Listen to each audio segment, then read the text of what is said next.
तो हमने स्टार्ट की फिजिक्स इसमें बेसिक में देख लेते हैं। जो फिजिक्स भौतिक विज्ञान है वह जिसका जो फिजिक्स शब्द है वह हमने ग्रीक भाषा से लिया हुआ है। भौतिक विज्ञान में प्रकृति से प्राप्त द्रव्य ऊर्जा तथा उनकी पारस्परिक इंटररिएक्शन का अध्ययन किया जाता है।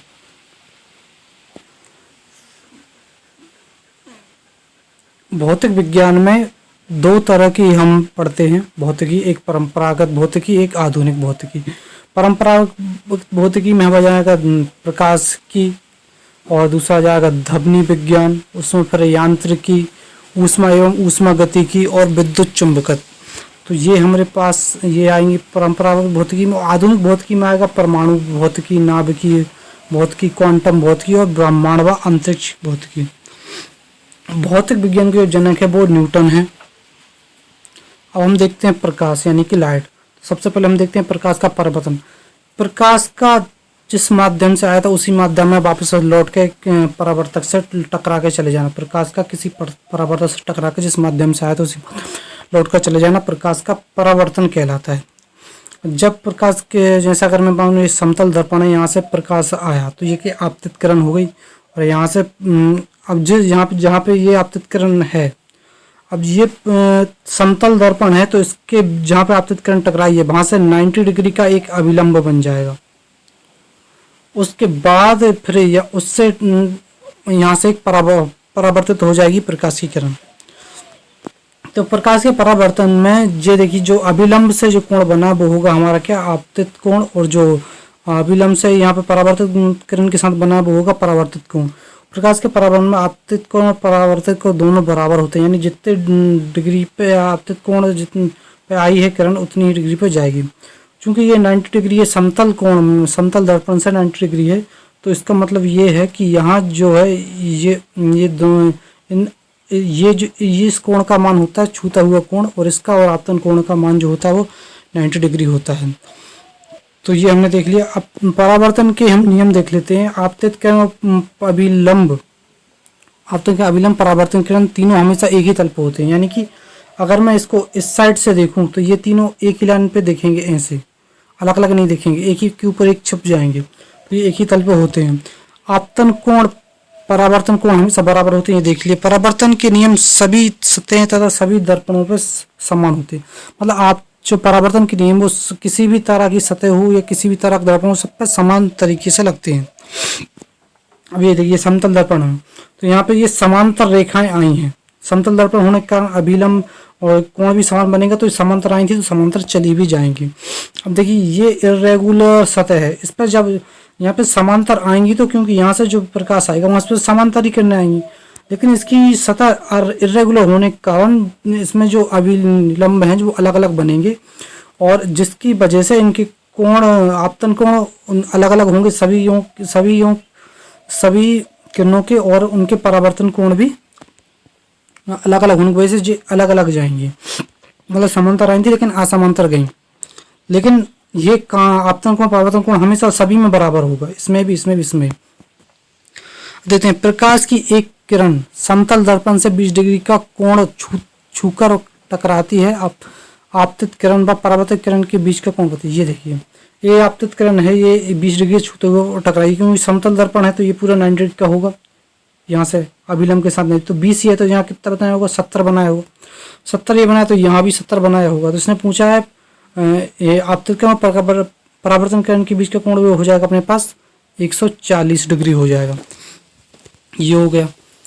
ये एक हम दूसरे तरीके से निकाल सकते हैं कि जब इसको यहाँ पे अपन आगे बढ़ाएंगे तो ये जो है शीर्षक में कोण होने के कारण ये भी 20 होगा, और ये जो है ये 180 होने के कारण 70 हो गया, तो ये सेम पैटर्न बनता है, तो यहाँ भी ये 20 होगा, तो ये जो हो जाएगा 2, ये इसका डबल हो जाता है फिर यहाँ पे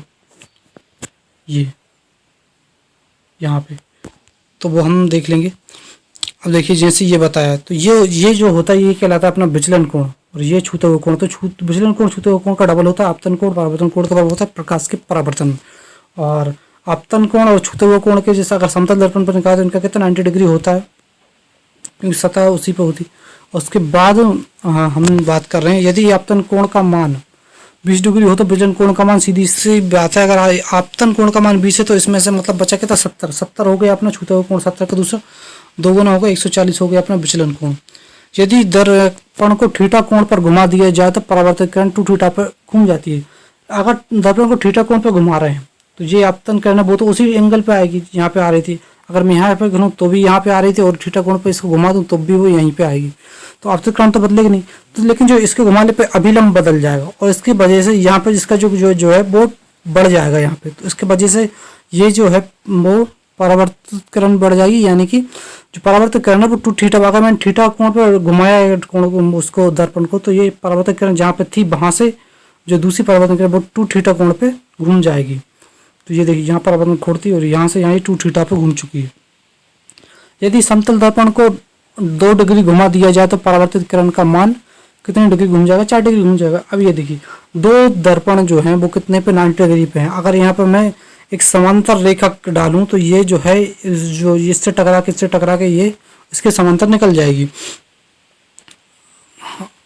ये यहाँ से टकराएगी और यहाँ से परावर्तित, लेकिन ये परावर्तित किरण इसके लिए आपतन किरण का काम करेगी और यहाँ से परावर्तित हो जाएगी। तो निर्गत किरण और आपतित किरण एकदम समांतर होंगे। यदि 2 जो हैं अपने दर्पण है समतल दर्पण उनके बीच में 60 डिग्री कोण है तो एक के समांतर अगर मैं रेखा डालूं तो वो यहाँ से टकरा के दूसरे के समांतर निकल जाएगी। आप देखते हैं समतल दर्पण, ये एक समतल दर्पण है, इसमें क्या है ये इसमें प्रतिबिंब सीधा और आभासी बनता है। आभासी सीधा का मतलब ये है कि हाइट भी उतनी होगी, जितने दूर आदमी है उतनी दूर उसमें समतल दर्पण में आभास होगा। आभास होने का नहीं आभासी होता है, तो सीधा और आभासी होगा। आभासी और तथा सीधा आभासी और पार्श्व रूप से उल्टा, पार्श्व रूप से उल्टा यानी कैसा कि लेफ्ट राइट और राइट लेफ्ट होगा, दायां बायां भाग में और बायां दायां भाग में होगा, तो ये इस तरह बनता है। अब देखिए समतल दर्पण से कोई वस्तु जितनी दूर होगी दर्पण के अंदर उसका प्रतिबिंब भी उतने ही पीछे होगा। ये यहाँ पे 50 फीट दूर है तो ये भी यहाँ पे 50 फीट दूर है। समतल दर्पण के सामने खड़े व्यक्ति की ऊंचाई जितनी होगी उतनी ही प्रतिबिंब होगी। इसकी ऊंचाई h है तो प्रतिबिंब में इसकी ऊंचाई h दिखाई देगी। दर्पण में किसी व्यक्ति को अपना पूरा प्रतिबिंब देखने के लिए न्यूनतम लंबाई का समतल दर्पण उस व्यक्ति की ऊंचाई का आधा होना चाहिए। तो यहाँ से अगर इसकी जो है लंबाई h है और इसे अपना पूरा प्रतिबिंब देखना है तो इसलिए मिनिमम कितनी का वो समतल दर्पण चाहिए। तो इसमें देखिए इसे देखने के लिए इसे अपने देखना है, एक तो पैर तक देखना है और एक अपना सिर तक देखना है, तो यहाँ तक देखना है। तो ये देखिए ये जो है ये इसके समांतर खड़ा हुआ और ये समतल दर्पण के समांतर खड़े होकर देखते हैं तो ये भी एक समांतर ही बनेगा। तो ये ज्योमेट्री का एक प्रोसेस है कि अगर 2 समांतर रेखाओं के बीच हम जब ट्राइंगल बनाते हैं और ये जो है ये जितनी दूर है उतनी दूर ये है, तो ये जो है क्या है ये मिड पॉइंट हो जाएगा। मिड पॉइंट से जब ये करेंगे तो ये यानी कि ये इस तरह का जब मैं इसमें मिड पॉइंट को मिलाता हूँ ये समांतर, तो ये जो है रेखा ये इसकी आधी होती है। तो यानी जो जितनी उसकी ऊंचाई है उसकी आधी यानी कि हाफ h मुझे यहाँ पे दर्पण चाहिए अपनी पूरी देखने के लिए छवि। यानी एक 6 फीट व्यक्ति को अपनी पूरा प्रतिबिंब देखने के 3 फीट का दर्पण चाहिए। दर्पण में प्रतिबिंब और वस्तु की चाल बराबर होती है, बिल्कुल सही है। दर्पण में जितना प्रतिबिंब जितने वस्तु की चाल होगी उतनी प्रतिबिंब की चाल होगी।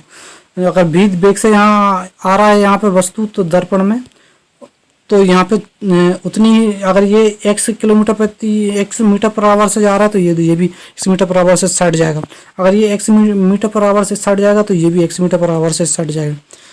तो दर्पण में प्रतिबिंब और वस्तु की चाल बराबर होती है। जितनी चाल से वस्तु दर्पण के पास जाएगी प्रतिबिंब उतनी चाल से पास आएगा। लेकिन सामने से आने वाले व्यक्ति के लिए प्रतिबिंब 2 गुना गति से पास आता हुआ दिखेगा। यानी कि ये अगर ये यहाँ से 2 मीटर पर सेकंड की स्पीड से जा रहा है तो इसको लिए जो इसका जो प्रतिबिंब है इसे ये 4 मीटर पर सेकंड की गति से आता हुआ दिखेगा। वो क्यों? इसलिए क्योंकि ये एक दूसरे के सापेक्ष गति बन जाती है। ये 2 से जा ही रहा है और ये 2 से भी आ रहा है, तो ये 1 सेकंड में ये 2 और 2 यानी 4 मीटर तय कर लेगा, इसलिए जुड़ जाती है। 2 इसकी 4 मीटर पर सेकंड आभासी होगा उसे।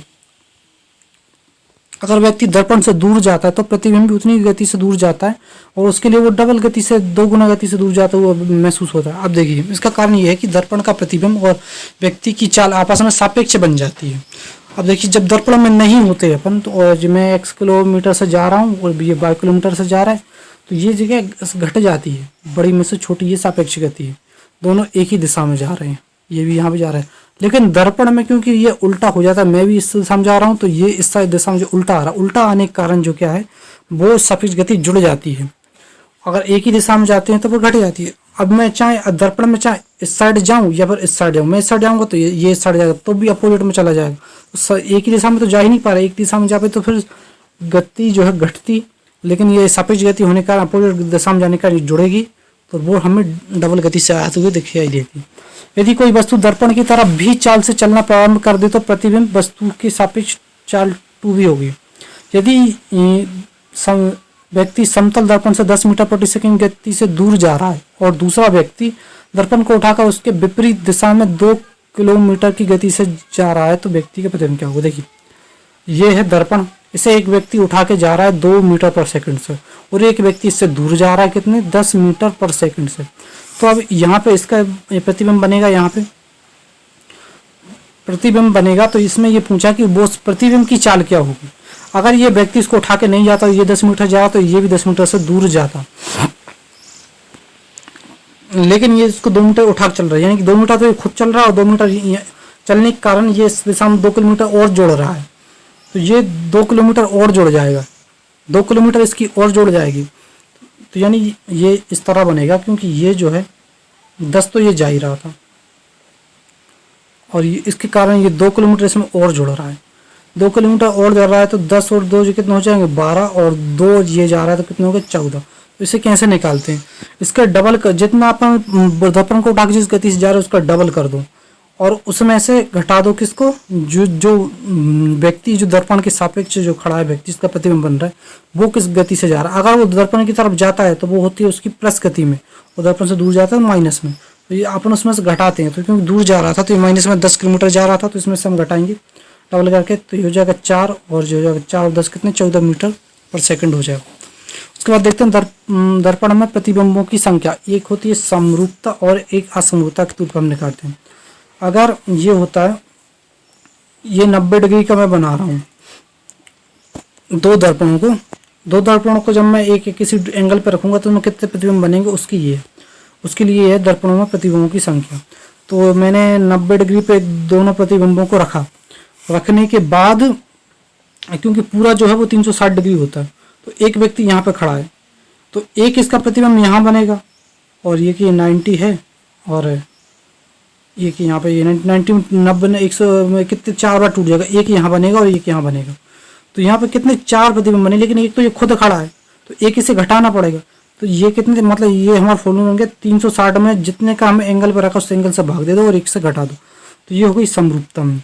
असमरूपतम क्या है, हमेशा हमें विषम प्रतिबिंबों को लेके चलना पड़ता है, तो हम एक तो ये लगाएंगे, अगर इसमें विषम संख्या आ गई तो सही है, अगर इसमें विषम संख्या आई तो ये सही है। अगर क्वेश्चन में समरूपता विषमरूपता नहीं दिया है तो हम समरूपता से जो आंसर आएगा उसे सही करें।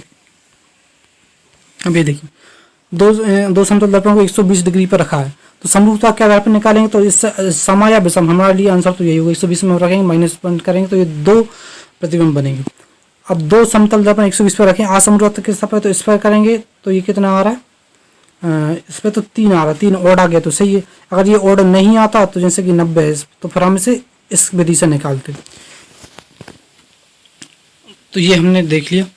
अब देखते हैं समतल दर्पण का फोकस। अब देखिए कोई भी जो है ये दर्पण है, एक कर्व दर्पण है और उसके बाद में यहाँ पे ये उसकी यहाँ इसका सेंटर मान लूँ, यहाँ से मैं पैरेलल पे प्रकाश डालूंगा कि इसके पैरेलल एक पर, तो इसका ये यहाँ से मैं डायरेक्ट करके इसको यहाँ पे फोकस दूरी पे यहाँ पे इकट्ठा कर देती, फोकस दूरी यहाँ जहाँ पे प्रकाश इकट्ठा कर देती है। तो अब जो समतल दर्पण पर मैं डालूंगा तो समतल पर प्रकाश डालूंगा तो 2 समांतर रेखाएं 2 समांतर तरीके से निकलेंगी। तो समांतर रेखाएं तो इस कभी मिलती हैं नहीं मिलती, लेकिन हम इसे मान लेते कि जब कुछ ही नहीं मिलती तो कहाँ पर अनंत पे मिल रही होंगी। तो यहाँ पे जो मिल रही थी वो यहाँ पे यहाँ पे तो मिल रही थी क्योंकि यहाँ पे इसने डाइवर्ट कर दिया था, तो यहाँ पे फोकस दूरी तो इसकी फोकस दूरी रहती है, लेकिन इसकी फोकस दूरी तो हम तो ये तो अनंत पे मिलती थी, इसकी फोकस दूरी क्या हो गई अनंत, और फोकस लेंथ भी कितनी हो गई अनंत। अब इसमें देखिए ये अगर कर्व की मैं देखूँ तो इसमें इसकी तो एक वो होगी त्रिज्या r और इससे ये ऐसा बन जाएगा। लेकिन इसका अगर मैं इसके आगे बढ़ा के ऐसे गोल, इसका जो समतल दर्पण है इसे मैं आगे बढ़ा रहा हूँ, आगे बढ़ा के मुझे ऐसे गोला बना, लेकिन ये बन पाएगा क्या? नहीं, ये तो अनंत तक पहुंच जाएगा। तो यानी इसकी त्रिज्या भी क्या होगी? अनंत। इस कारण इसकी कर्व वक्रता त्रिज्या भी क्या हो जाएगी? अनंत। समतल दर्पण के उपयोग, समतल दर्पण हम जैसे बाथरूम मिरर में करते हैं। पेरिस्कोप पनडुब्बी में होता है। जब पनडुब्बी नीचे है, यहाँ से पेरिस्कोप इस तरह लगा होता है कि ऊपर जो पानी के ऊपर सतह में क्या है, तो यहाँ पे एक इस तरह जो है हम समतल दर्पण देखते हैं। यहाँ पे कुछ चीज़ है तो वो इस पे प्रतिबिंब बनाएगी, इस पे बनाएगी, फिर यहाँ पे एक व्यक्ति के ऊपर बनाती है। तो ये होती है पेरिस्कोप। दूसरा होता है कैलिआइडोस्कोप। कैलिआइडोस्कोप ऐसा होता है, तीन दर्पणों को इस तरह ट्राइंगल करके हमने जो मोड़ दिया, उसमें दोनों तरफ एक तरफ बंद कर उसमें कुछ नीले नीले कुछ रंग बिरंगे पत्थर डालेंगे, दोनों तरफ से बंद कर उसमें प्रकाश डालेंगे। तो कुछ एक खिलौना तरीके का होता है ये कैलिआइडोस्कोप, इसमें करते हैं हम। अब देखिए समतल दर्पण की आवर्धन क्षमता यानी मैग्निफिकेशन। मैग्निफिकेशन का मतलब होता है कि कोई जो दर्पण है वो कोई इमेज कितने गुना बड़ी बना रहा है या कितनी छोटी बना रहा है। अब देखिए अगर मैग्निफिकेशन 3 है तो इसका मतलब ये है कि अगर आवर्धन क्षमता 3, इसका मतलब ये कि अगर 6 फुट की कोई वस्तु है तो उसका वो 18 फुट में उसकी मतलब 3 गुना उसकी जो बना रहा है प्रतिबिंब। अगर मैग्निफिकेशन 1 है तो 6 फुट की 6 फुट में ही बना रहा है। अगर मैग्निफिकेशन आधा है तो अगर 6 फुट की तो उसको 3 फुट में प्रतिबिंब बना रहा है। तो हमारा जो समतल दर्पण है वो तो जितनी हाइट रहती है उसका उतने ही बना रहा है, यानी इसकी मैग्निफिकेशन क्या होगी? 1 होगी। और ये मैग्निफिकेशन निकालने का सूत्र ये है कि प्रतिबिंब की ऊंचाई बटे वस्तु की ऊंचाई, तो प्रतिबिंब ऊंचाई दोनों सेम होती है इसमें, तो 1 आ जाएगा। लेकिन तो ये हो जाएगा +1। तो अगर ये +1 का मतलब ये है कि ये सीधा बन रहा है, सीधा आभासी। अगर ये -1 होता तो ये उल्टा बनता।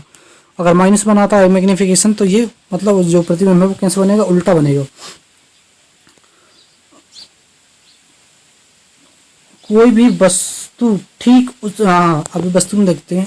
अब देखिए इसमें कैसा करते हैं, अगर मैं एक ऐसा यहाँ से एक उल्टा मान लूँ, यहाँ लेग है, यहाँ हेड है, और यहाँ हेड और लेग, तो यहाँ ये उल्टा बना। तो ये जो है वो यहाँ से जो हाइट है वो इस तरफ जा रही है, यहाँ से तो हाइट यहाँ उल्टी जा रही, तो यहाँ पे मैं माइनस में रखूँगा तो ये माइनस में आ जाएगा।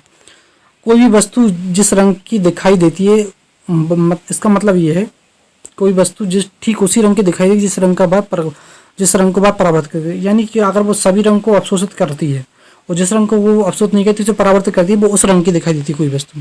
लाल रंग की वस्तु इसलिए दिखाई देती है क्योंकि वह लाल रंग को परावर्तित करती है, उसके अलावा बाकी सभी रंग को अवशोषित कर लेती है।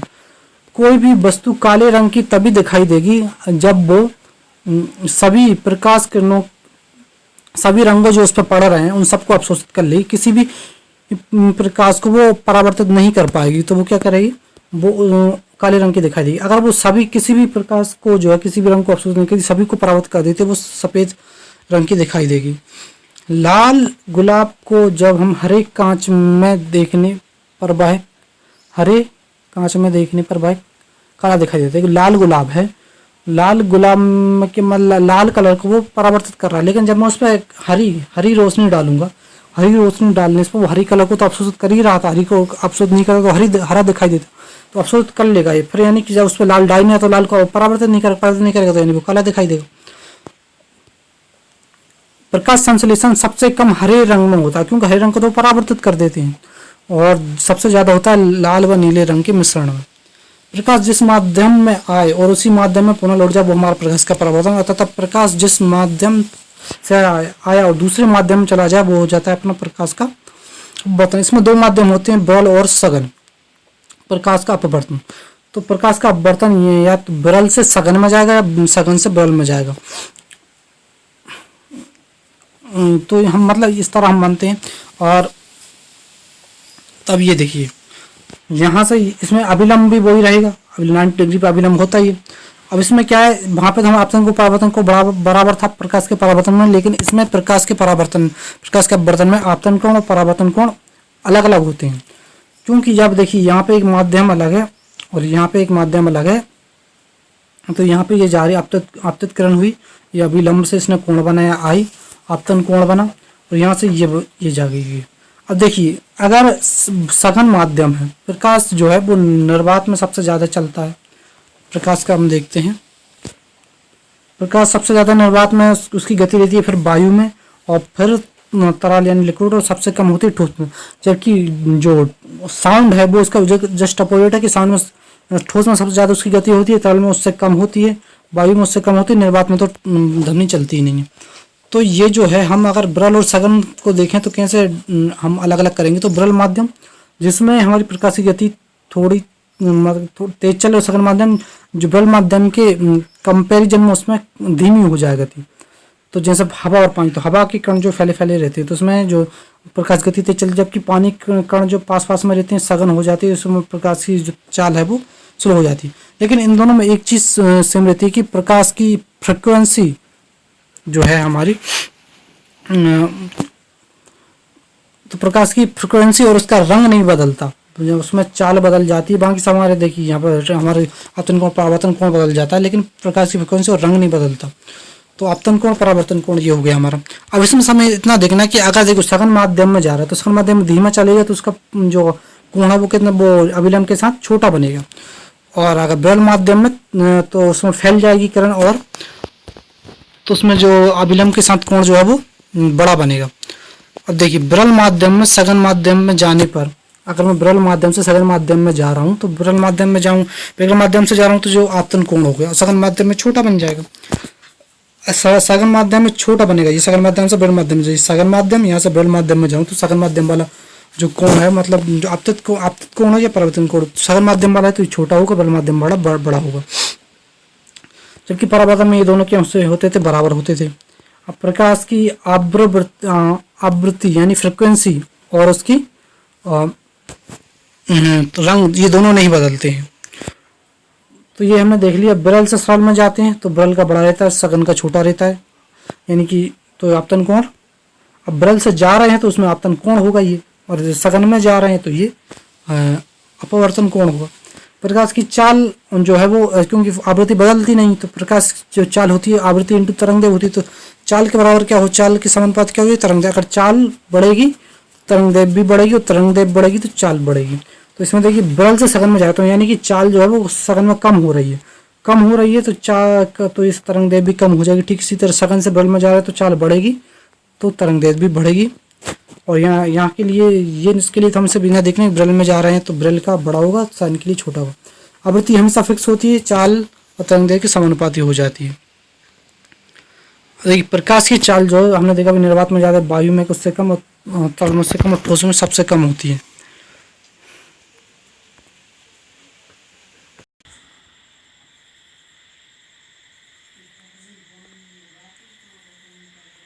प्रकाश की चाल सबसे ज़्यादा निर्वात में होती है, निर्वात से कम वायु में, वायु से कम तरल में, तरल से कम ठोस में। जबकि ध्वनि की चाल इसके पूरे अपोजिट होती है, ध्वनि की चाल सबसे ज़्यादा ठोस में होती है, उससे कम होती है तरल में, और उससे कम होती है वायु में, और सबसे कम होती है निर्वात में, होती ही नहीं है ध्वनि की चाल। तो ये दोनों में एक दूसरे के थोड़े अपोजिट हैं अगर हम चाल की बात करें तो। प्रकाश की चाल का सर्वप्रथम जो पता लगाया था वो रोमन ने लगाया था। प्रकाश की चाल अगर निर्वात में कहें तो निर्वात में होती है 3×10⁸ मीटर पर सेकंड, या 3 लाख किलोमीटर पर सेकंड, ये होती है निर्वात में प्रकाश की चाल। अगर इसमें से मैं 3 में से 1 कम करूँगा, ये हो जाएगा 2×10⁸ मीटर पर सेकंड, जो कांच में होती है प्रकाश की चाल। उसके बाद रॉक्सॉल में 1.96×10⁸ मीटर पर सेकंड, ठीक यही नाइलॉन में भी होती है। जो तरलिंग तेल है उसमें 2.04×10⁸ मीटर पर सेकंड होती है। और जो जल है हमारा, जल में 2.25×10⁸ मीटर पर सेकंड, ये प्रकाश की चाल होती है। अब देखते हैं अपवर्तन के नियम। परावर्तित किरण, अभिलंब और अपवर्तित किरण तीनों हमेशा एक ही तल में होते हैं, जैसा कि हमने परावर्तन में देखा था। अगर हम इस साइड से देखेंगे तो ये, अगर मैं कहूँ कि आपतित किरण है और यहाँ पे एक अभिलंब है, और यहाँ से ये अपवर्तित किरण, ये तीनों इस साइड से देखने पर एक सी लगेंगे, एक ही लाइन में लगेंगी, एक लाइन पे एक पूरी एक छिप जाएगी पूरी इस तरह से। अब देखते हैं स्नेल का नियम। स्नेल का नियम कहता है कि अगर ये आई था हमारा क्या आपतन कोण, आर था आपतित कोण था आई, और आर था हमारा अपवर्तन कोण। तो ये जो है इनका जब मैं साइन में लेके करूँगा तो एक कांस्टेंट वैल्यू आएगी, क्योंकि जो जब मैं साइन की किसी भी वैल्यू को जब आपस में करूँगा तो एक कांस्टेंट वैल्यू आती है, तो वो n कांस्टेंट है, उसे हम अपवर्तनांक मान लेंगे। तो अपवर्तनांक जो है वो निकलता है, हम अपवर्तनांक वो माध्यम का निकालते हैं। किस माध्यम से वो निकल रहा है, जैसे निर्वात है तो वो हम निकालते हैं। जैसे अपवर्तनांक जो n है वो होता है c/v। ये c है निर्वात में प्रकाश की चाल, और भी माध्यम में प्रकाश की चाल। तो हम निर्वात में जो चाल है उसके सापेक्ष जो है अपवर्तनांक निकालते हैं। तो हम निर्वात में सापेक्ष जिसके सापेक्ष निकाल रहे हैं उसकी वैल्यू में उसमें प्रकाश की चाल में नीचे उसके माध्यम जिस माध्यम की चाहिए हम उससे प्रकाश की चाल से भर देंगे, तो हमें उसका अपवर्तनांक मिल जाएगा। ठीक इसी तरह निर्वात में प्रकाश की चाल जितनी उसी से निर्वात के सापेक्ष निकालेंगे तो उसका अपवर्तनांक 1 हो गया। उसी तरह हवा में देखेंगे तो हवा में थोड़ा सा अंतर रहता है, क्योंकि हवा में प्रकाश की चाल थोड़ी कम हो जाती है, तो इस हिसाब से नीचे की वैल्यू कम हो जाएगी और ऊपर की वैल्यू बड़ी रहेगी। इस कारण ये हो जाएगा 1.00, यहाँ पर 3 मान सकते हैं। जल में होती है 4/3, इसका अपवर्तनांक हो गया, या 1.33। कांच में 1.5, कांच का अपवर्तनांक, ग्लिसरीन का 1.5, हीरा का 2.42 और सिलिकॉन का 3.8 और सबसे ज़्यादा होता है वो जर्मेनियम का 4। तो इसका मतलब ये निकलता है जिसका अपवर्तनांक कम होगा उसमें प्रकाश की चाल सबसे ज़्यादा चलेगी, उसकी प्रकाश की चाल तेज गति से चलेगी, और जिसका अपवर्तनांक ज़्यादा होगा उसमें सबसे कम। इस हिसाब से जर्मेनियम में सबसे कम प्रकाश की गति देखने को मिलती है और जबकि निर्वात में सबसे ज़्यादा प्रकाश की गति देखने को मिलती है। यानी कि यहाँ देखा जाए तो ये जो है ये निर्वात एक विरल माध्यम की तरह काम करे, वो जर्मेनियम जो है सघन माध्यम की तरह काम करे। यानी कि हम यहाँ से यहाँ विरल से सघन माध्यम का हमने ये लिखा हुआ है। तो ये माध्यम के हिसाब से देखूँ तो मैं इनको दो और स्नेल का नियम इसको और तोड़ सकता हूँ। स्नेल का नियम और तोड़ सकता हूँ। इसका मतलब ये है कि स्नेल के नियम को इस तरह से कर सकता हूँ। ये जो है जैसे ये हवा है, ये वाटर है, ये विरल माध्यम है, सघन माध्यम है। यहाँ से ये हम कोई भी माध्यम ले सकते हैं। यहाँ से ये गई है, ये आपतितकरण हुई और ये वर्तितकरण हुई, ये हमारा अभिलंब है। तो साइन रूल के हिसाब से साइन I/sin r बराबर एक कांस्टेंट होगा। उस कांस्टेंट को उस तरह तोड़ सकते हैं कि जो आपतितकरण हुई है उसमें साइन I आपतित कोण में, और उस पर जो यहाँ का जो माध्यम है उसका अपवर्तनांक बराबर यहाँ का जो माध्यम है उसके साथ इंटू करके जो आपतित कोण है उसका साइन के साथ इंटू करके ये दोनों बराबर होंगे। इस हिसाब से ये जो है साइन I/sin r जो बराबर होगा N2/N1। N2 जो है वो इसका अपवर्तनांक है, N1 इसका अपवर्तनांक। तो ये इस तरह से भी स्नेल का नियम को और आगे हम बढ़ा सकते हैं। ये हमने स्नेल का नियम देख लिया। अब देख लेते हैं जब कहीं पे जो अपवर्तन का जो नियम है, वो प्रकाश का अपवर्तन वो कहीं पे ऐसी जगह लगता है जहाँ कोई चीज़ अपनी जगह पे ना दिखे, कहीं और दिखे। जैसे ये देखिए, ये यहाँ पे एक सिक्का पड़ा हुआ है, ये सिक्का यहाँ पर ना दिख के अपनी जगह पर ना दिख के यहाँ पे दिख रहा है, तो ये मतलब यहाँ पे अपवर्तन लग रहा होगा, इस कारण ये दिख रहा है। तो अब इसमें ऐसा क्वेश्चन पूछा जाता है कि इसमें इसकी आभासी ऊंचाई या वास्तविक ऊंचाई पूछ ली जाती है। जैसे ये टंकी भरी हुई यहाँ पे सिक्का पड़ा हुआ है, यहाँ से जो लाइट आएगी तो यहाँ से पहली बार यहाँ से ये अपवर्तन हुआ, उसके बाद इससे टकरा के जब लाइट आँख पर जाएगी तब हमें ये दिखेगी, लेकिन यहाँ से ये जाएगी तो ये तो इसके लिए क्या है, यहाँ पानी भरा हुआ, ये सघन माध्यम है और ये जो है वो विरल माध्यम है। जब सघन से विरल में जाती है तो लाइट जो है वो फैल जाती है, तो इस तरह फैल जाएगी। लेकिन जब ये आ रही थी तो ये विरल माध्यम से सघन में जा रही थी, तो ये इस तरह सिकुड़ रही थी।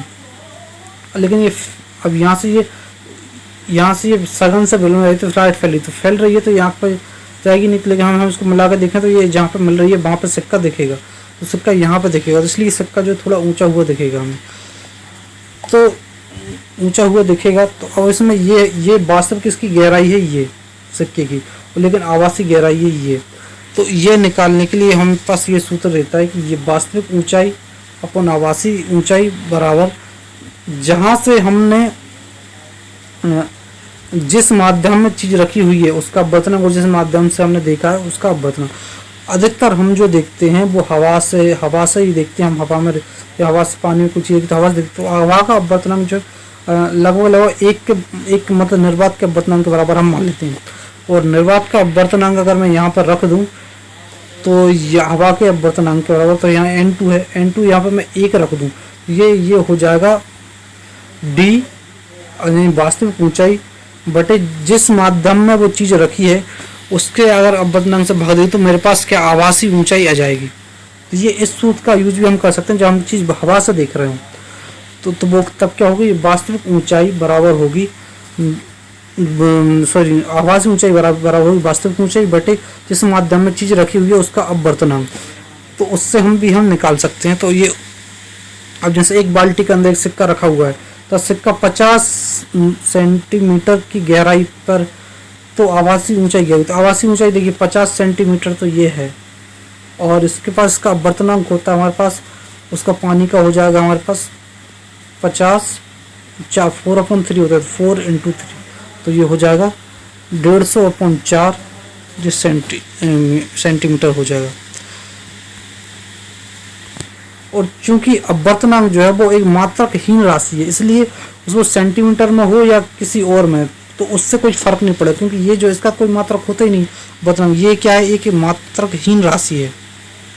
तो इसको हम इस वाले सूत्र से भी निकाल सकते थे, ये वाले सूत्र से, तभी हमें वही करना पड़ता। तो इस तरह से हम जब हम क्वेश्चन न्यूमेरिकली पूछा जाए तो हम इस तरह से कर सकते हैं। देखिए एक समुद्र में 24 मीटर गहराई पर मछली तैर रही है और ये जो निकालते हैं हम वो सतह से निकालते हैं। किस सतह से है, तो जैसे कि ये है, यहाँ पर सतह ये है, सतह इससे जो है इसी से इसकी जो वास्तविक ऊंचाई निकलेगी, इसी से इसकी आभासी ऊंचाई निकलेगी। तो सतह से निकलती है।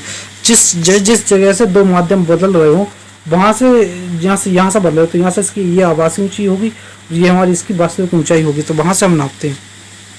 अब देखिए एक समुद्र में 24 मीटर गहराई पर मछली तैर रही है और समुद्र से 36 मीटर ऊंची चील उड़ रही है, तो मछली की आभासी गहराई चील के सापेक्ष कितनी होगी। तो ये इस तरह से है कि यहाँ एक समुद्र, यहाँ से 24 मीटर गहराई पर मछली तैर रही है और यहाँ पे 36 मीटर जो है वहाँ पे चील उड़ रही है। तो देखिए ये तो वास्तविक ऊंचाई हमारे पास 24 है।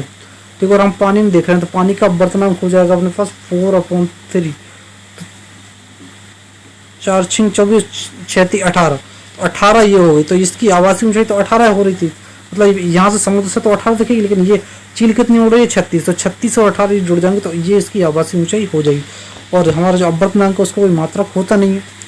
अब तो स्नेल के नियम हमने देख लिया, तो इसको इतना हम आगे बढ़ा सकते हैं। उसके बाद ये देखिए ये था हमारा अपवर्तनांक जो है वो बराबर हम जिसके सापेक्ष निकाल रहे हो, हम निर्वात के में सापेक्ष निकालते हैं, निर्वात में प्रकाश की चाल बटे जिस माध्यम में निकाल रहे हैं उस माध्यम का प्रकाश की चाल से भाग देती है। लेकिन जो चाल जो बराबर होती है वो होती है आवृत्ति इंटू तरंगदैर्घ्य, और आवृत्ति तो बदलती नहीं है, वो फिक्स रहती है। तो अगर मैं इसके यहाँ पर रख दूँ तो ये हो जाएगा, ये हो जाएगा ये C/V इंटू C/V, तो C से C तो कट जाएगा, यहाँ पे ये वाला भी इधर चला जाएगा, ये वाला यहाँ आ जाएगा। तो इसका मतलब हो जाएगा sin I/sin R बराबर जिस sin I जिस माध्यम से हमारा आपतित करण थी उसी माध्यम का ये चाल है, प्रकाश की चाल उसी माध्यम में प्रकाश की चाल, और sin R जिस माध्यम में हमारी आपतित हुई है किरण उसी माध्यम की ये चाल है। और चाल को मैं रख सकता हूँ फ्रिक्वेंसी इंटू, अभी तो फ्रिक्वेंसी तो बराबर कट जाएगी, तो फ्रिक्वेंसी फिक्सर तो बचा के तरंग है। तो जिस माध्यम से मेरी ये वाला जो कोण बन रहा था जैसे आपतित करण थी, तो उसी माध्यम की ये तरंगदैर्घ्य है, जिस माध्यम में आपतित हो रही थी अपवर्तित हो रही थी उसी माध्यम की ये तरंगदैर्घ्य है। तो ये इस हिसाब से हो जाएगा, मतलब ये साइन कुछ इस तरह दो तरीके से और बन जाएगा कि sin I बराबर sin R की जगह मैं करूँ तो ये जिस माध्यम से उस माध्यम में प्रकाश की चाल, और ये जिस माध्यम में है जिस माध्यम में इसके अपोजिट जो प्रकाश की ये जिस माध्यम में वर्तित हो रही है उसकी प्रकाश की चाल यहाँ आएगी, और जिस माध्यम से जा रही है आपतित हो रही थी उसकी प्रकाश की चाल इंटू यहाँ होगी। या फिर मैं कह सकता हूँ ठीक इसी तरह इसमें हम तरंगदैर्घ्य में कर सकते हैं कि इसके माध्यम की तरंगदैर्घ्य का इंटू यहाँ पर और इसके तरंगदैर्घ्य का इंटू यहाँ पर होगा। तो इस तरह से हम देख सकते हैं। यदि प्रकाश, अब देखिए प्रकाश पानी से कांच में जाए तो कांच का पानी के सापेक्ष अपवर्तन, अभी हम बता रहे थे किसके सापेक्ष, हम बता रहे थे निर्भर सापेक्ष, अब हमें बताना है किसके सापेक्ष, हमें बताना है पानी के सापेक्ष अपवर्तनांक।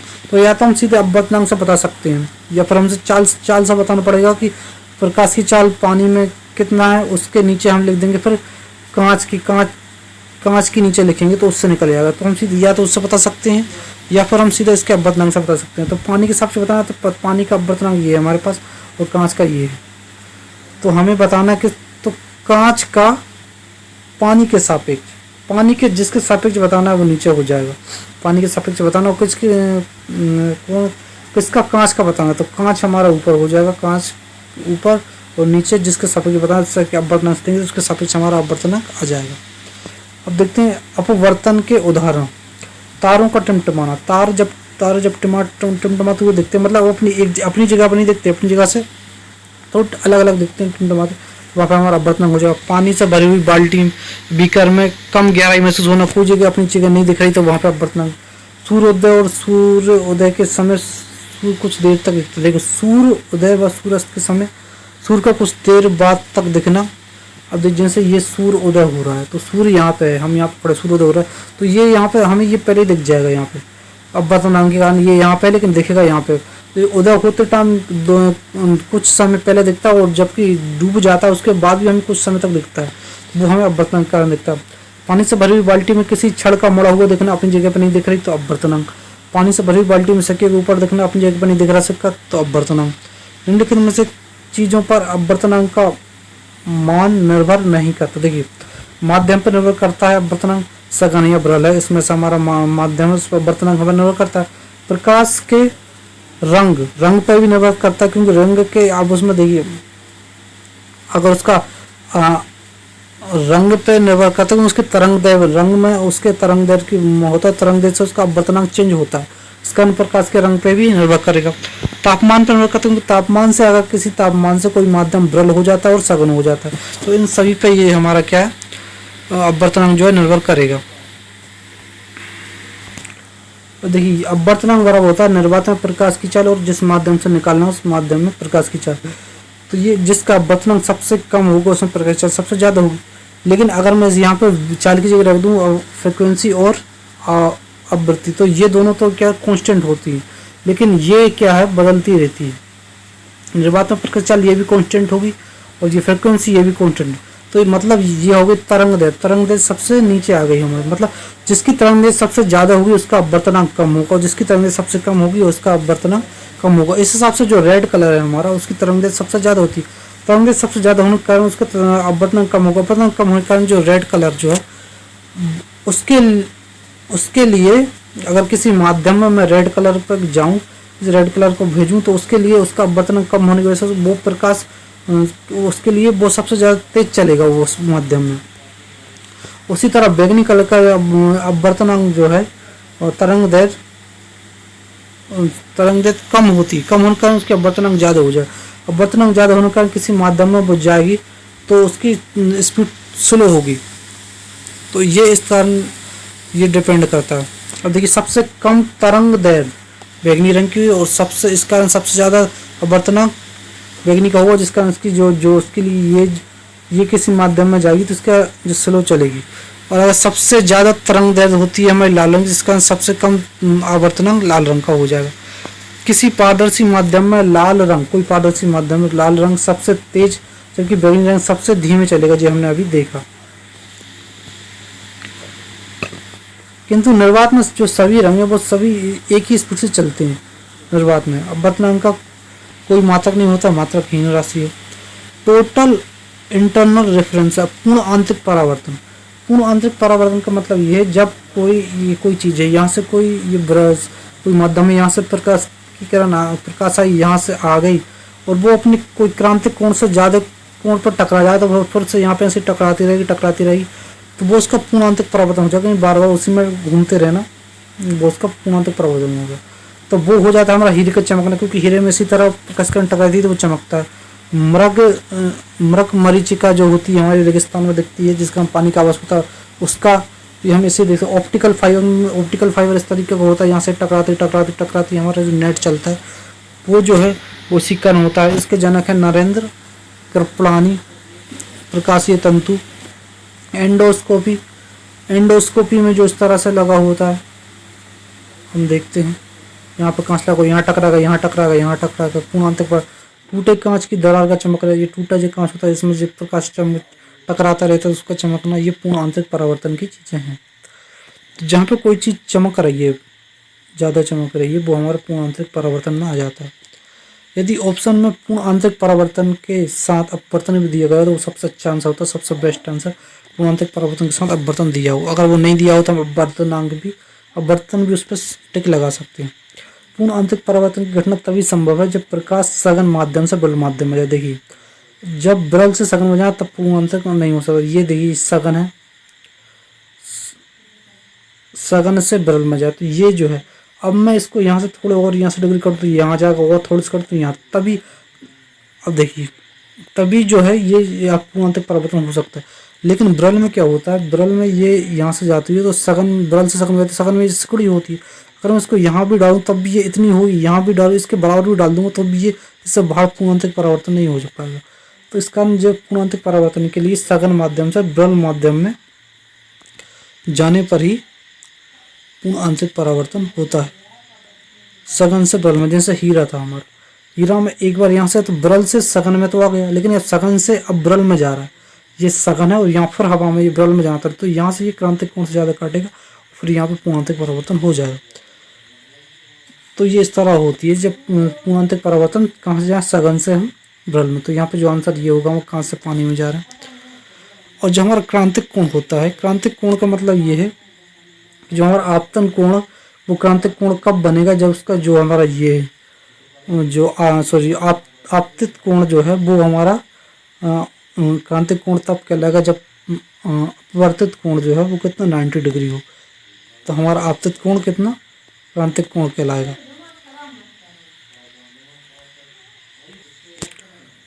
और जब हमारा क्रांतिक कोण से, जब हमारा क्रांतिक कोण से कोई बड़े कोण पे जब रेखा टकरा जाती है तो यहाँ तक कि 90 तक यहीं तक जाता, इससे आगे ये जाके फिर पूर्ण आंतरिक परावर्तन हो जाता है। क्योंकि अगर क्रांतिक कोण पे टकराती तो यहाँ पे जाके ये 90 यहीं पे टकराता, लेकिन जब क्रांतिक कोण से बड़े कोण पे टकराती तो यहाँ से पूर्ण आंतरिक परावर्तन हो जाता है।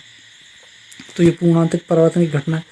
लेकिन अगर हम अभिलंब के ऊपर से ही रेखा को डालें तो वो सीधे निकलती हुई चली जाएगी, यानी 0 डिग्री पर डाले तो 0 डिग्री पे ही, 0 डिग्री हमारा आपतन कोण 0 डिग्री पे ही वो निकल जाएगी। तो 0 डिग्री हमारा आपतन कोण, 0 अपवर्तित कोण होगा। तो अगर हम अभिलंब के सीधे ऊपर से डालें तो ये हमने स्केल का नियम देखा था अभी। क्वेश्चन हमारे पास कि प्रकाश किसी माध्यम से हवा में जाता है, यानी कोई माध्यम है उससे हवा में जा रहा है। यदि क्रांतिक कोण, अभी क्रांतिक कोण बन रहा है, क्रांतिक कोण कब होता है, हमारे एक पूर्ण आंतरिक परावर्तन के टाइम पर होता है। और वो कब, सघन से बल में हवा में जा रहा है, यानी किसी सघन माध्यम से जा रहा होगा हवा में। और क्रांतिक कोण जो है वो 45 है। क्रांतिक कोण अगर 45 है यानी कि आपतित करण 45 डिग्री पे जा रही है, और यहाँ पे परावर्तित कितने पे, 90 पे हो रही होगी। इससे सीधा हमें पता चल रहा है कि जो अपवर्तन कोण जो है वो कितने, परावर्तन नहीं, यहाँ पे अपवर्तन होता है। तो यहाँ पर अपवर्तन कोण कितना होगा, 90 होगा, और यहाँ पे ये आपतित जो है वो 45 है। तो इसका क्या हमें अपवर्तन निकालना है, तो हम सीधा इससे मैं स्नेल के नियम पर रख देंगे। स्नेल का नियम क्या होता है, जिस माध्यम से जा रही है उसका अपवर्तन नाम साइन 45 बराबर, और जो हमारा साइन 90 आएगा यहाँ पे, और जिस माध्यम में गई है वो। तो हमें इसका क्या अपवर्तनांक निकालना है। तो साइन 45 की वैल्यू होती है कितनी, किसी माध्यम से अपवर्तनांक जा रही है और उसकी क्रांतिक कोण 45 है, 45 का 1/√2, और हवा में जा रही है, और 90 की मान होता है 1 हमारा। तो और ये जिस माध्यम में जा रही है तो वो हो जाएगा हवा में भी 1, तो ये हो जाएगा √2। तो इसका अपवर्तनांक √2 हो जाएगा। इस तरह से हम इसको निकाल सकते, √2 की वैल्यू 1.414। तो इस तरह से हम इस क्वेश्चन को सॉल्व कर सकते थे। अब देखिए, जब 7 अलग अलग रंगों के अक्षरों पर एक प्रकाश की प्लेट रखी जाए तो बैगनी रंग सबसे ऊपर और सबसे नीचे लाल रंग दिखाई देगा। ऐसा क्यों होगा, ये तीनों को रखा है, यहाँ पर मैंने कांच की प्लेट रख दी है। अब प्रकाश यहाँ से जाएगा और जाने के बाद इनसे टकराने के बाद यहाँ पे वापस हमारी आँख पर लगेगा तब ये हमें दिखाई देंगे। तो जो लाल रंग है तो ठीक इसी तरह काम करेगा कि यहाँ पे ये देखिए इसका अपवर्तनांक सबसे ज़्यादा होता है, तो इसके लिए ये माध्यम भी लगभग विरल और ये माध्यम भी लगभग विरल, तो ये सीधी सीधी हमारे आँख पर चढ़ जाएगी, तो ये जहाँ है वहीं दिख जाएगा। लेकिन इनके अपवर्तनांक जो हैं वो ज़्यादा होते हैं। ज़्यादा होने के कारण ये जो है ये माध्यम इनके लिए विरल के माध्यम की तरह काम करेगा, और यहाँ क्योंकि कांच एक विरल माध्यम की तरह काम करेगा और हमारे यहाँ पर हवा, तो यह सघन सा विरल में जाएगा तो ये फैल जाएगी। फैल जाने के कारण ये जो थोड़े उठे दिखेंगे वो सबसे ज़्यादा अपवर्तनांक किसका होता है, बैंगनी कलर का, तो ये ज़्यादा हमें उठी दिखेगी, इस कारण ये हमें बैंगनी कलर सबसे ऊपर दिखाई देगा और जबकि रेड कलर सबसे नीचे दिखाई देगा। अब देखते हैं हम प्रकाश का प्रकीर्णन। तो स्कैटरिंग ऑफ लाइट या प्रकाश का प्रकीर्णन, जब कोई बड़ी और प्राकृतिक वस्तु दी गई हो उसके रंग के बारे में पूछा तो प्रकीर्णन के कारण होता है। जैसे आकाश का नीला दिखना, आकाश एक प्राकृतिक है और बड़ी चीज, उसके रंग के बारे में पूछा तो किसी प्रकीर्णन के कारण दिख रहा होगा। धुएं, कोहरे और बादलों का सफेद रंग होना तो ये भी प्रकीर्णन के कारण होगा। समुद्र का नीला दिखना, सूर्योदय और सूर्यास्त के समय लाल दिखना, ये किसका प्रकीर्णन के कारण होगा, क्योंकि बड़ी है और प्राकृतिक चीज है, उसके रंग के बारे में पूछा है तो ये प्रकीर्णन के कारण होगा। लेकिन प्रकीर्णन तो होगा आंसर हमारा, लेकिन वो कौन सा होगा प्रकीर्णन वो हम देख लेते हैं। जैसे तरंग दैर्घ्य है, दो क्रमागत क्रेस्टों या गर्तों के बीच की दूरी तरंग दैर्घ्य कहलाती है, ये एक तरंग है। और दो ये क्रेस्ट हैं, इन क्रेस्टों के बीच की दूरी ये भी एक तरंग दैर्घ्य है, ये गर्तों इनकी ये भी तरंग दैर्घ्य है। यहाँ पे जहाँ पे जो चीज़ अपने आप को रिपीट कर दे तो यहाँ से ये अपने आप को यहाँ पर रिपीट करे, ये भी एक तरंग दैर्घ्य है, तो ये एक तरंग दैर्घ्य है। यहाँ मात्रक होगा तो वेवलेंथ का जो हमारा मात्रक होगा वो होगा एंगस्ट्रॉम, और एक एंगस्ट्रॉम बराबर होता है 10⁻⁻10 मीटर के बराबर। अब देखते हैं रेले प्रकीर्णन। रेले प्रकीर्णन ये कहता है कि जो हमारा प्रकीर्णन जो है वो समानुपाती होता है 1/, तरंग दैर्घ्य की घात 4 के बराबर। तो ये है रेले प्रकीर्णन, जो कहता है वो प्रकीर्णन जो वो समानुपात होगा तरंग दैर्घ्य है उसकी घात 4 के बराबर। तो अब देखिए यहाँ पे हम देखें तो ये विपग्योर जो हमारा होता है तो यहाँ पे तरंग दैर्घ्य सबसे कम होती है, सर्वाधिक तरंग दैर्घ्य होती है। इसी कारण लंबी दूरी तक लाइट जाती है। अब इस कारण ये होता है, यानी इस समय पता चल रहा है कि जिसकी तरंग दैर्घ्य ज़्यादा होगी उसका जो प्रकीर्णन है वो कम होगा। प्रकीर्णन का मतलब ये होता है जैसे कोई कण है, लाइट के कण लाइट आ रही है, हमारे प्रकाश आ रहा है तो उन कणों से टकरा कर उनका फैल जाना वो होता है प्रकीर्णन। तो जिस रंग की तरंग दैर्घ्य सबसे ज़्यादा होगी उसका प्रकीर्णन सबसे कम होगा, और जिसकी तरंग दैर्घ्य सबसे कम होगी उसका प्रकीर्णन सबसे ज़्यादा होगा। तो लाल रंग का जो है वो तरंग दैर्घ्य सबसे ज़्यादा होती है, इस कारण ये प्रकीर्णन कम होगा, ये फैलेगी, बहुत कम फैलेगी और ये अधिकतर लंबी दूरी तय करेगी। तो ये भी ये लाल रंग है, इसकी फैलेगी कम ही क्योंकि तरंग दैर्घ्य ज़्यादा है, तो ये अधिकतर दूर से दिखाई दे सकती है। इसी कारण हम लंबी दूरी तक ये जो रेड लाइट का प्रयोग करते हैं ट्रैफिक में, क्योंकि लंबी दूर से ही दिख जाए। उसके बाद जो बैगनी, इंडिगो और जो ब्लू, इन तीनों को हम ब्लू लाइट बोलते हैं। तो इनकी न्यूनतम तरंग दैर्घ्य होती है तो इनका प्रकीर्णन सबसे ज़्यादा होता है।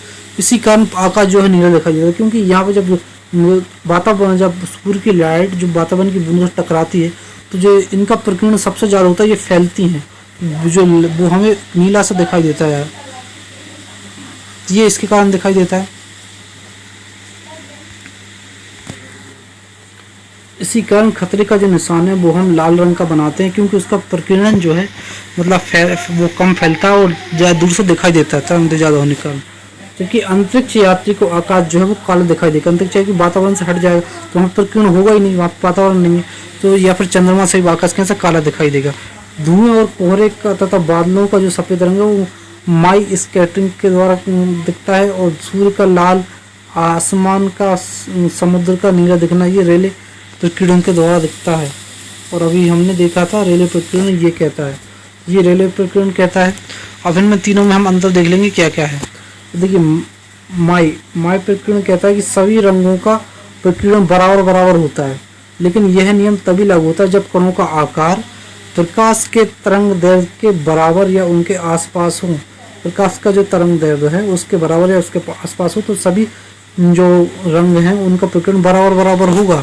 लेकिन रेले प्रकीर्णन कहता है कि जिसकी तरंग दैर्घ्य जो इस प्रकीर्णन जो है वो समानुपात होता है तरंग दैर्घ्य की घात 4 के बराबर, यानी जिसकी तरंग दैर्घ्य सबसे ज़्यादा होगी उसकी प्रकीर्णन सबसे कम होगा। लेकिन ये कब होगा? जब कणों का आकार प्रकाश की तरंग दैर्घ्य के अपेक्षा अत्यंत छोटा हो, प्रकाश की तरंग अत्यंत छोटा हो। जैसा कि हमने देखा था वातावरण के कण, वहाँ पे हमारा रेले प्रकीर्णन काम कर रहा था। उसके बाद हमने समुद्र का नीला हुआ देखा, वहाँ पे हमारा रेले प्रकीर्णन काम कर रहा था। तो वहाँ पे ये कण जो है बहुत छोटे हैं। अब देखते हैं दूसरा जो है रमन प्रकीर्णन। और सीवी रमन को भौतिकी का नोबेल प्राइज 1930 में दिया गया था।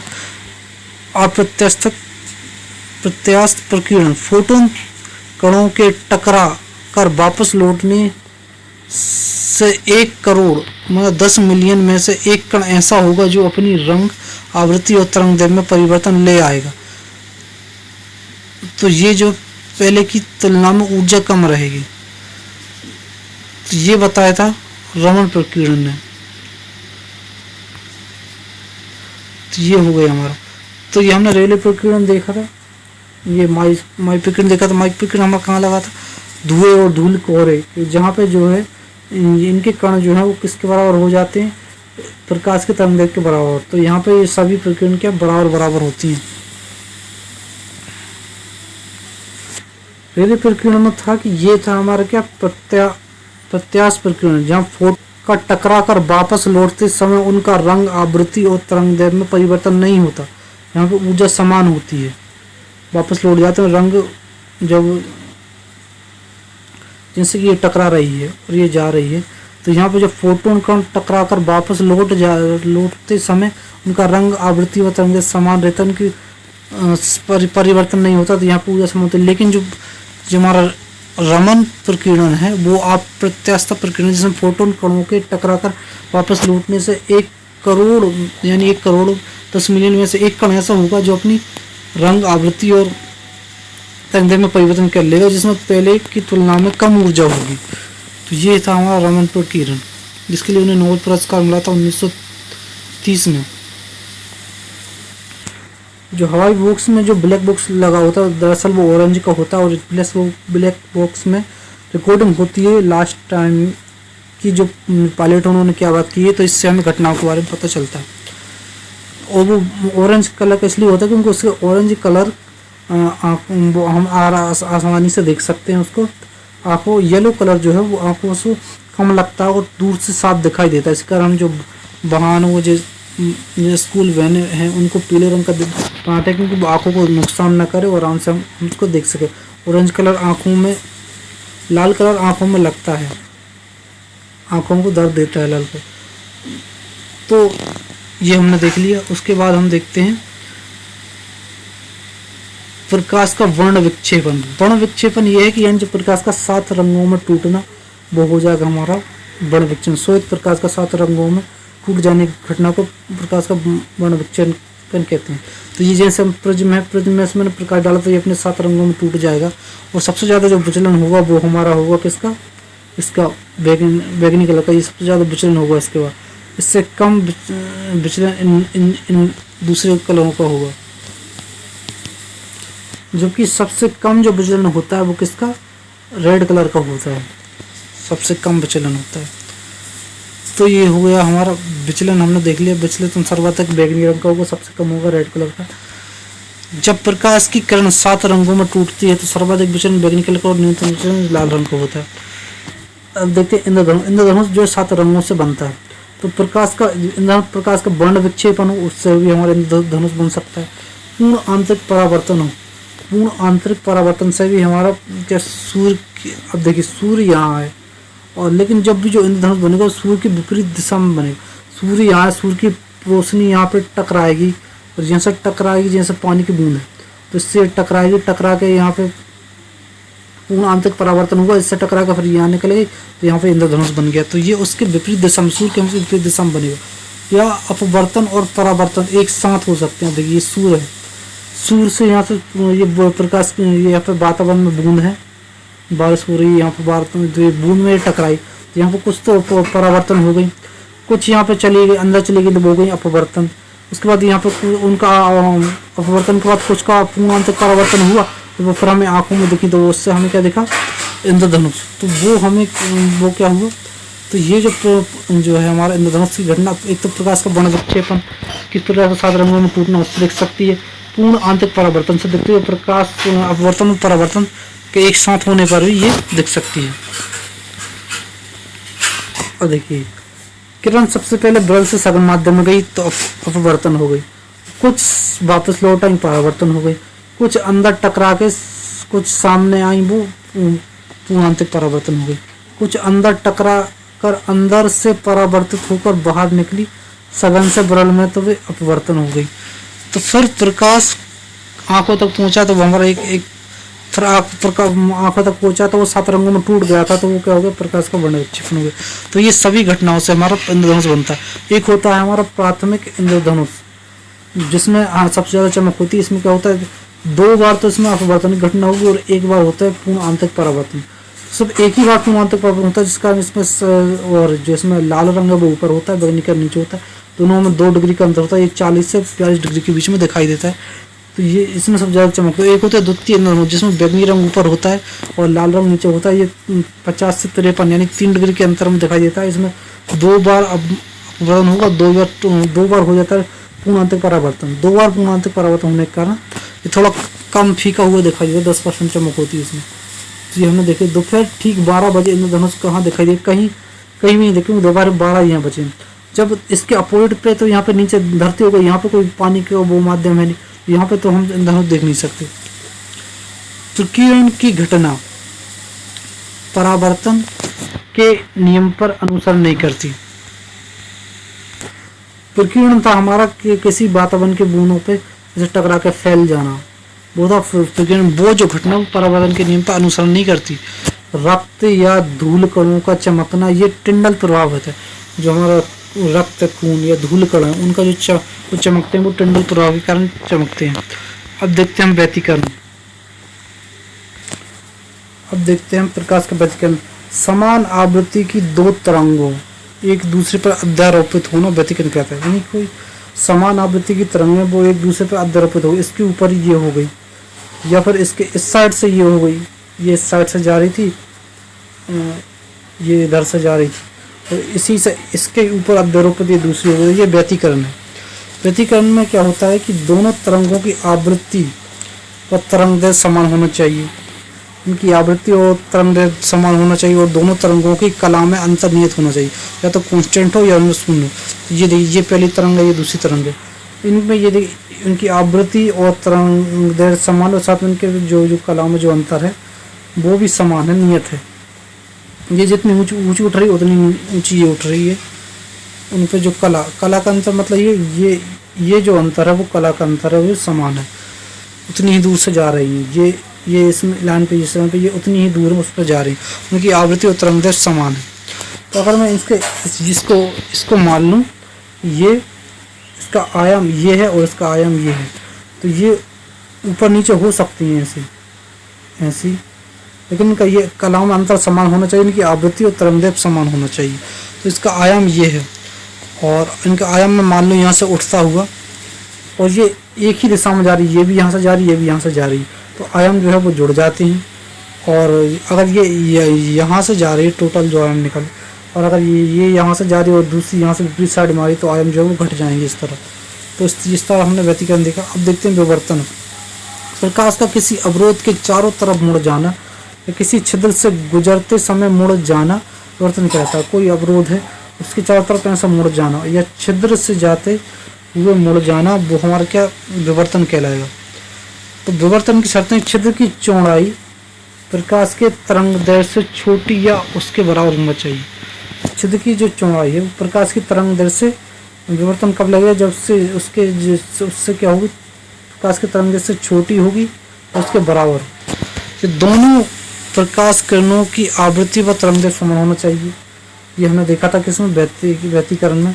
दोनों प्रकाश किरणों की कला में अंतर समान होना चाहिए। तो मतलब व्यतिकरण होना चाहिए और उनके छिद्र की जो चौड़ाई जो है वो किसी तरंगे से छोटी या उसकी प्रकाश तरंग से छोटी या उसके बराबर होनी चाहिए।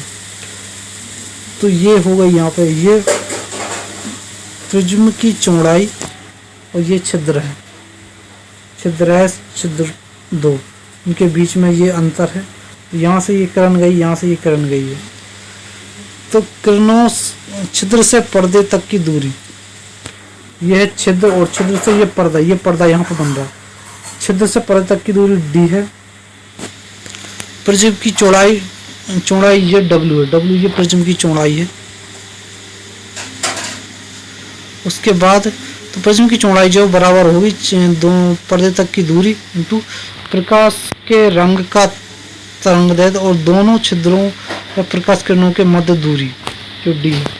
ये इस तरह से हमारा फॉर्मूला बन जाएगा। यानी लाल रंग के प्रकाश में चौड़ी प्रिज्म बनेगी और नीले रंग के प्रकाश में पतली प्रिज्म बनेगी। तो जो व्यतिकरण है, व्यतिकरण में क्या होता है, तेल की बूंदों के रंगों का दिखाई देना, तेल की बूंदों में रंगों का दिखाई देना, या मोर के पंखों में रंगों का दिखाई देना।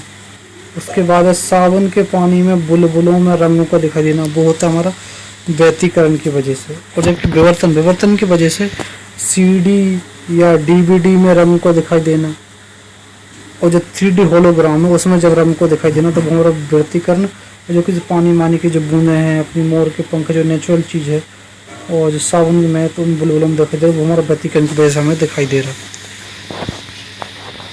सीडी के रंगों में दिखाई देने वाला जो उदाहरण वो हमारा क्या हुआ, अपवर्तन। अपवर्तन में हम उसमें लगा सकते हैं आंसर, और लेकिन जो सीडी के जो रंगों में हमारा दिखाई देता था किससे, विवर्तन की वजह से। और हम विवर्तन इसमें नहीं है तो हम अपवर्तन पे भी टिक लगा सकते हैं। यदि ऑप्शन में अपवर्तन दिया है और विवर्तन नहीं दिया तो हम उस पर भी टिक लगा सकते हैं। प्रकाश का किसी कोने के चारों तरफ मुड़ जाना वो हमारा विवर्तन होता है। और समान आवृत्ति की दो तरंगों का विपरीत दिशा में अध्यारोपित होना व्यतिकरण हो जाता है। तो ये हमारा हो गया व्यतिकरण, ये अध्यारोपित हो गई। ये किसी कोने से मुड़ गया ना वो हमारा विवर्तन हो गया। आइंस्टीन को फोटो इलेक्ट्रिक इफेक्ट प्रकाश वैद्युत प्रभाव के लिए 1921 में नोबेल पुरस्कार दिया गया, जबकि सापेक्षता का विशिष्ट सिद्धांत 1905 में के लिए उन्होंने दिया गया था आइंस्टीन को, और सापेक्षता का सामान्य साधन 1915 में दिया गया था आइंस्टीन को।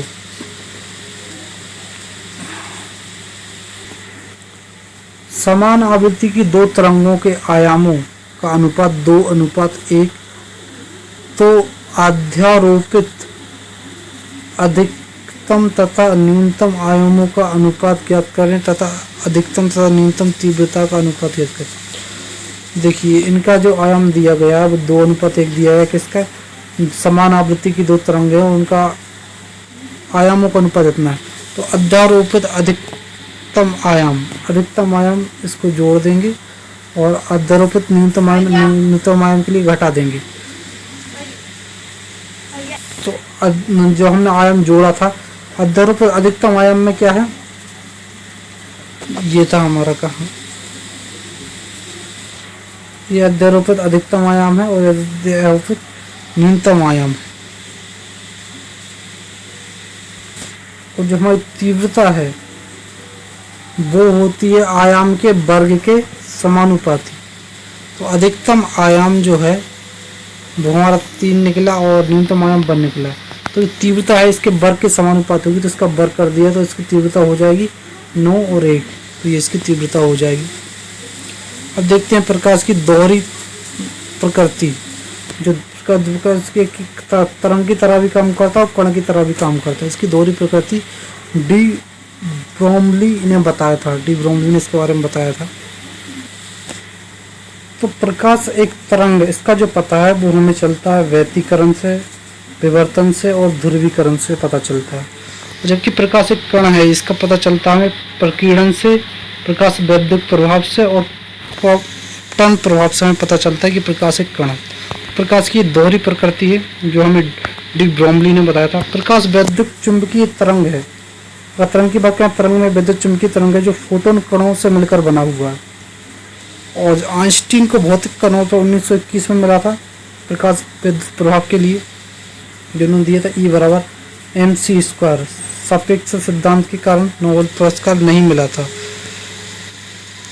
इलेक्ट्रॉन की प्रकृति भी दोहरी है, इलेक्ट्रॉन की प्रकृति भी दोहरी है, जैसे प्रकाश की प्रकृति दोहरी है तरंग और कण की तरह, इसी तरह इलेक्ट्रॉन की प्रकृति भी दोहरी है। और ये बताई थी हमें डेसी सन जर्मन ने बताया था। इसका द्रव्यमान होता है 9.1 10⁻31 किलोग्राम, ये हमने देखा था। फोटोन का विराम रुका हुआ द्रव्यमान शून्य होता है। अगर फोटोन, क्योंकि फोटोन कण के रूप में अगर प्रकाश चल रहा है तो इसका रुका हुआ जो द्रव्यमान है वो शून्य होता है। प्रकाश किसी सीधी रेखा में चलता हुआ दिखाई देता है क्योंकि यह वातावरण द्वारा अवशोषित नहीं होता। वातावरण सीधी रेखा में चल रहा है क्योंकि वातावरण द्वारा ये अवशोषित नहीं होता, इसलिए सीधी रेखा में दिखाई दे रहा है। इसे वातावरण के ऊपरी भाग द्वारा परावर्तित कर दिया जाता है। ये ऊपरी भाग है, यहाँ से ये टकराता है तो प्रकीर्णन होता है, ये परावर्तित कर दिया जाता है। प्रकीर्णन से तो ये फैल जाता है। इससे वातावरण के ऊपरी भाग द्वारा परावर्तित कर दिया जाता है। इसकी तरंगें बहुत छोटी होती है। तो ये हमारे पास ये ऑप्शन थे, इसमें से सही है हमारा, इसकी तरंगें बहुत छोटी होती है। तो ये वातावरण द्वारा अवशोषित नहीं होता, ये तो होता है, ये अवशोषित कर लेती है। दूसरी मतलब इसमें जो हमारा सही आंसर था, प्रकाश सीधी रेखा में चलते हुए दिखाते हैं क्योंकि इसकी तरंगें बहुत छोटी होती है। तरंगें बहुत छोटी होती है, इसी तरंगें छोटी होने के कारण ये निर्वात में इतनी तेज गति से चलता है, उसके बाद हवा में भी, तो इसलिए ये सीधी रेखा में चलते हुए दिखाता है क्योंकि तरंग के कारण दिखाई देता है। तो प्रकाश जो है वो अगर तरंग की बात करें तो एक विद्युत चुंबकीय तरंग की तरह काम करता है और कण में एक फोटोन कणों की तरह काम करता है। तो ये हमारा प्रकाश का चैप्टर खत्म।